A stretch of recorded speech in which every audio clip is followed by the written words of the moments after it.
Good afternoon, everyone, and welcome to the June Keys Penguin Habitat. We just finished giving them their afternoon meal. I still have a bucket full of food, so if they do come up and want a little bit more, I will be more than happy to give them some more food. I give them a mixture of herring and capelin, depending on the penguin. It all depends on what they want to eat. So little Miss Whatever in the water, she's our smallest penguin, but she's also our oldest penguin. She's 15. She will only eat capelin, and that is all that she ever wants. She does not like the herring, and she could just do without it whatsoever. Now, we have some penguins that like to shift during the breeding season. We have penguins that will normally eat herring only, but then we will also have them go through the breeding where all they want to eat is capelin. And that is completely fine for us too. They get a lot of food offered to them. They will never usually end up eating everything in the bucket, but we always want to make sure that we have enough food for them if that's what they want. Now, if you're looking into our exhibit, you'll notice that there are little kind of holes that go into the back area. Those are their penguin condos. Now, each penguin grouping, the animals that actually are in pairs, they will have the condos. This is where they'll do breeding. This is where they'll make nests and lay eggs. We are in breeding season right now, so if you know that there is a group of penguins, and for those of you who want to really love penguins and you want to just watch penguins all day long, we have something called explore.org camera, and that's right up there.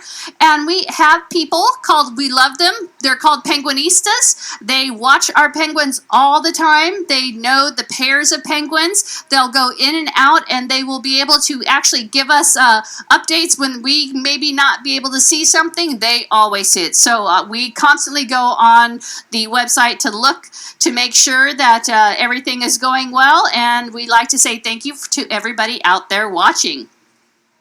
But these penguins are really unique in the sense that they are temperate penguins. If you're wondering where the ice is, they don't need ice. They actually like this type of temperature out here because they live off the coast of Chile, so it's also the same kind of temperature that we have here. Let me see if she wants anything.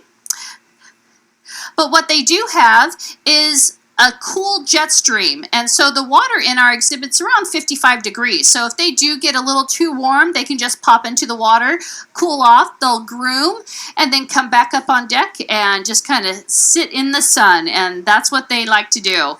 Now, if you notice, we have one penguin that looks a little bit different. This is Gats. Now, Gats is a juvenile penguin, and the easy way that you can tell is that he doesn't have that double black band on his chest.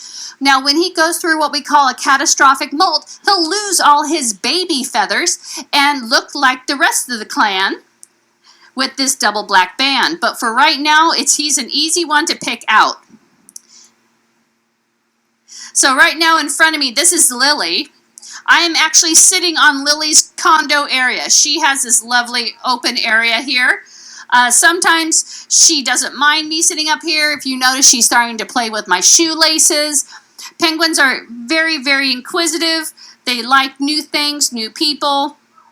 She will go over, check us all out. The one thing that we have to be careful of is because penguins, when they do something called allopreding with each other, that's fine because penguins are made for it. But penguin beaks are actually extremely strong, and they're serrated, so they can do a lot of damage. So what we do is we make sure that if they do start to become a little bit too abrasive with each other, like Debbie's in a nice little position where she has Admiral on her lap, and Lily might just not want him to be anywhere near. So depending on if she's a little too close, we'll kind of guide her away very nicely.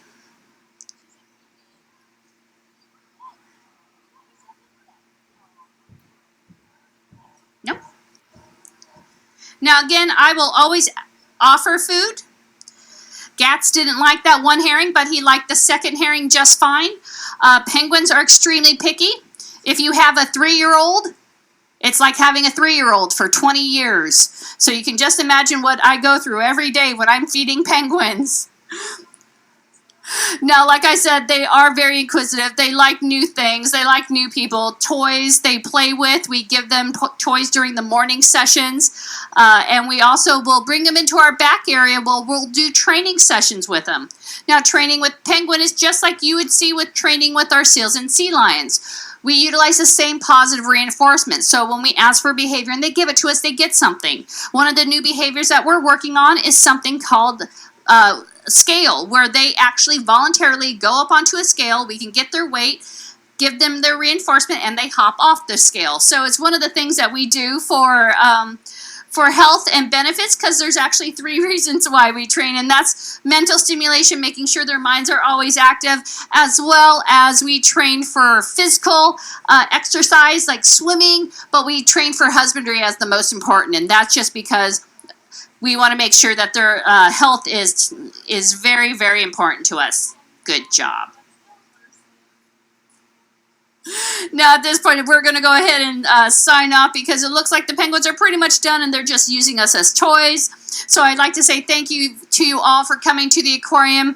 Your admission does help us take care of all of our animals. So for myself, the staff, and everyone here, we hope you enjoy your day here at the Aquarium of the Pacific, and we hope to see you again real soon.